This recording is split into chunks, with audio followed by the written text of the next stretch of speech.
Hello everyone, I hope that you're doing fine. I start today's words with a question. How do you feel when you hear the word overthinking? Can you relate? Does it happen to you so often? Well, it is not strange if you're confirming this. Talking to many people have helped me to realize that it is a quite common mechanism, and perhaps everyone has a history of overthinking experience during certain periods of time. Everything that happens too often and repeats over and over again and causes wear and tear. Everything that is occurring in an exaggerated or accumulated amount will most likely become something problematic. It has struck me frequently in therapy sessions that people can use overthinking much more than they really know. It is one established mind strategy which we are not much aware of.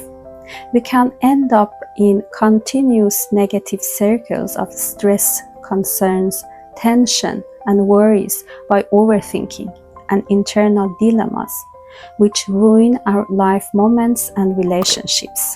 This will result in feeling tired, anxious, depressed, or less motivated. I remember that when I was a young psychology student, I found it fascinating to learn that it is not the external happenings and events and the things that happens to us which give us emotional reactions or behaviors, but our belief systems and the way we give meanings and interpret these events.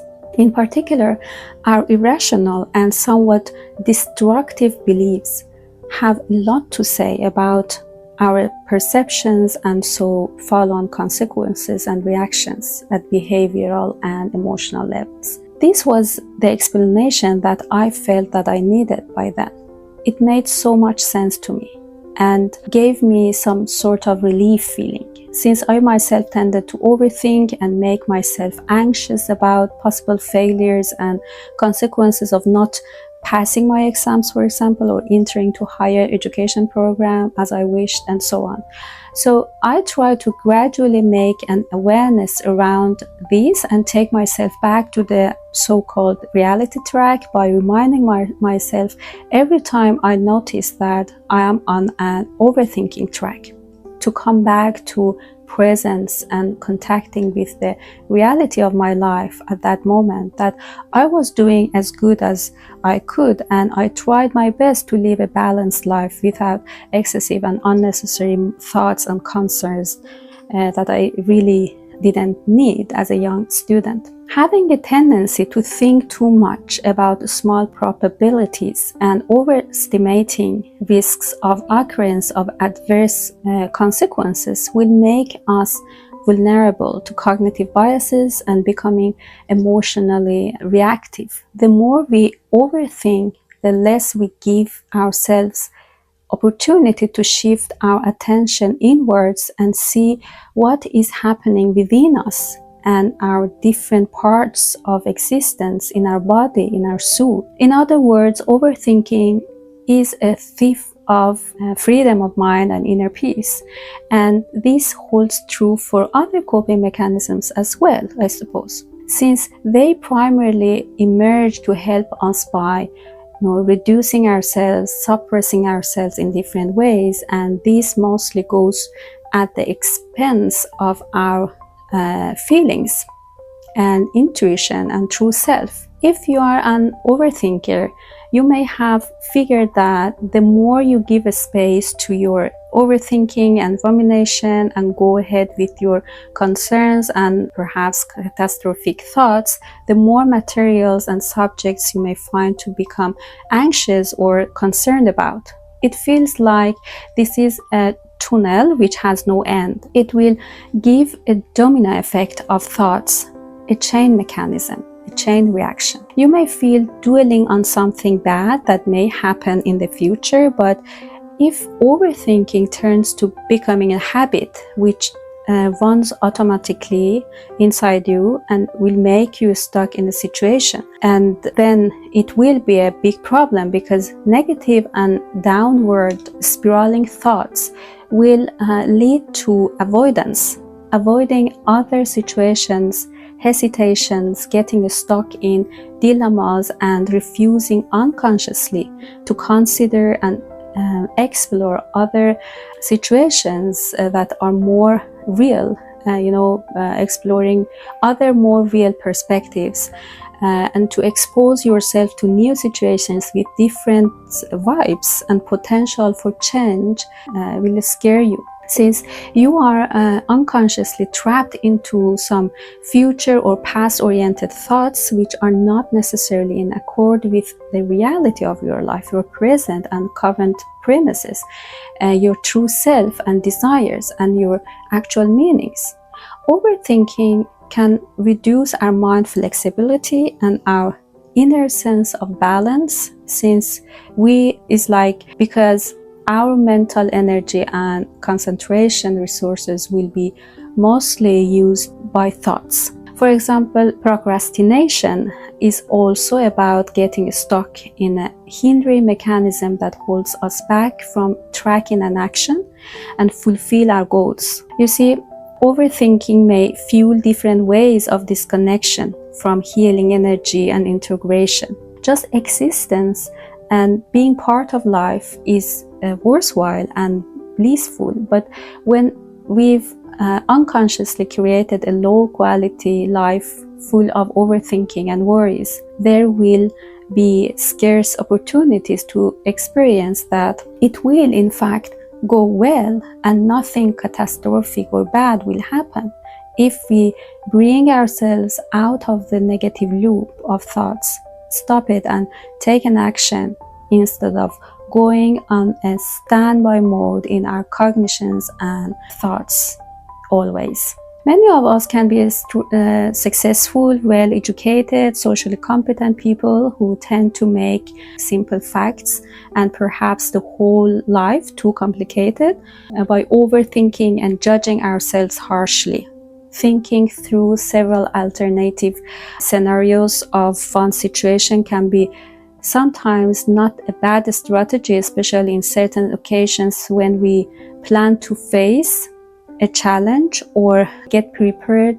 But when it occurs in every single situation and produces unnecessary thoughts and concerns, this will not be a resource anymore. This will be a challenge, a problem, as thoughts are just thoughts and are not fact necessarily. We can think in loop of thoughts, but we can also choose to reflect. Becoming a perfectionist and high achiever person can be a result of being an overthinker. For a perfectionist person, it is important to stick with certain criteria about what is wrong, what is right, and such characteristic is about holding high and somewhat unrealistic expectations about ourselves, and also having tendency to think and to ruminate about others' opinions and thoughts about ourselves.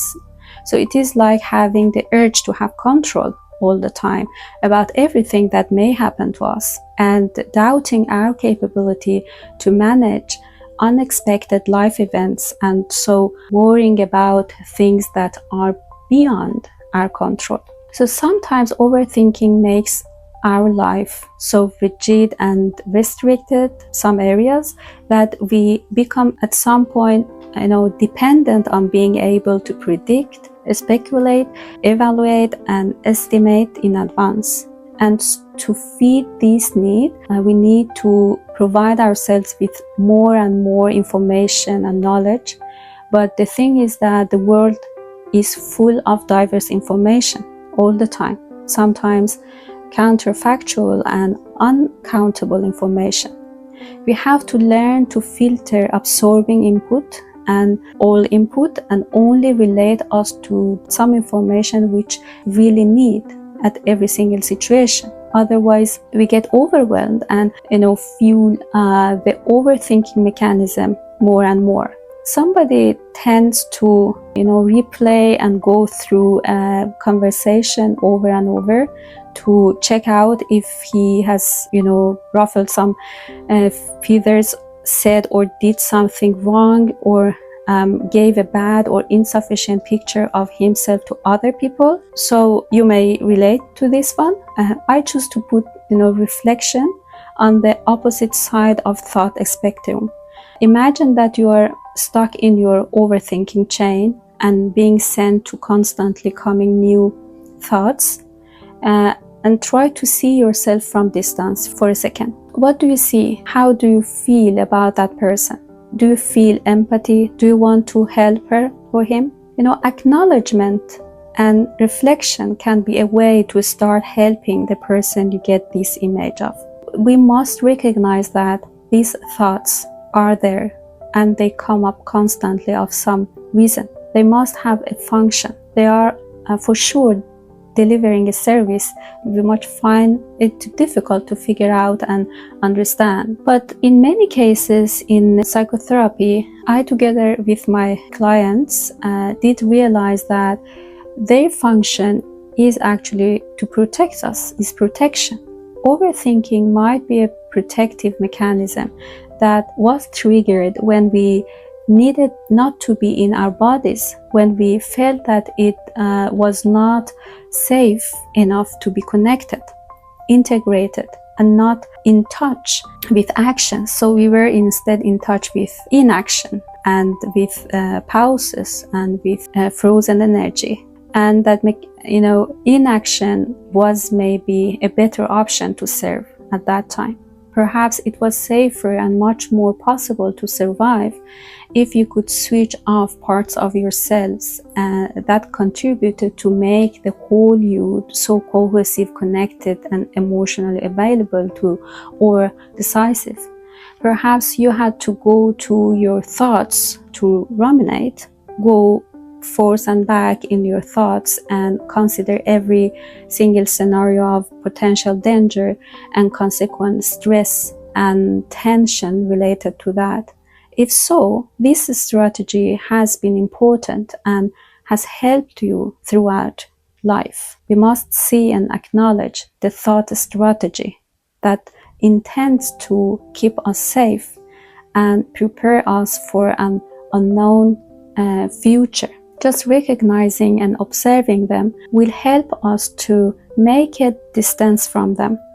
The most detachment and just observing, the less pervasive character thoughts will have. At the moment you figure out you're on the standby mode of thoughts, or there is a loop of developing negative thoughts which you are thinking in, it is important to make a little opening for reflection, or to gradually take distance and start giving a space to the present moment of your existence here and now. You overthink because you are afraid and you do not want these specific thoughts to happen, but instead your mind is living these scenarios which scare you. Right? So you are anyway giving life to these situations and thoughts and scenarios.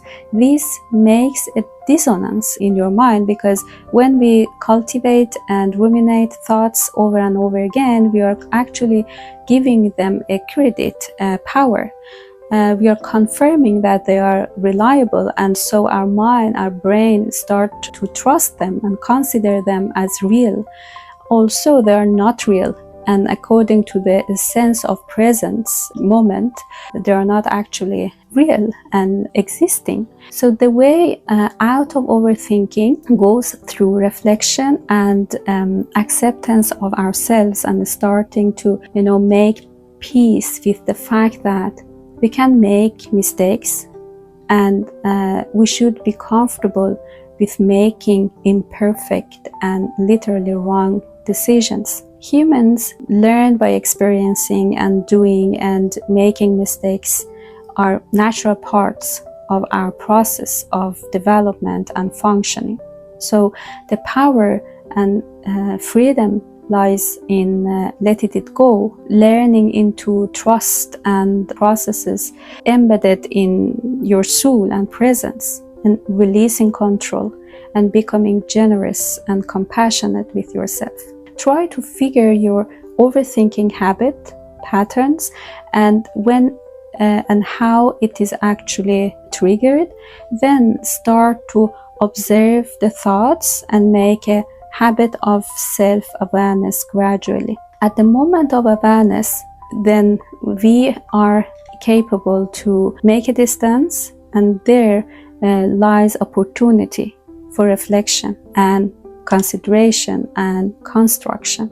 There you go for a change. I hope that you find my reflections about overthinking helpful in order to overcome overthinking and releasing control. So please keep in touch, leave a comment, subscribe, and keep safe.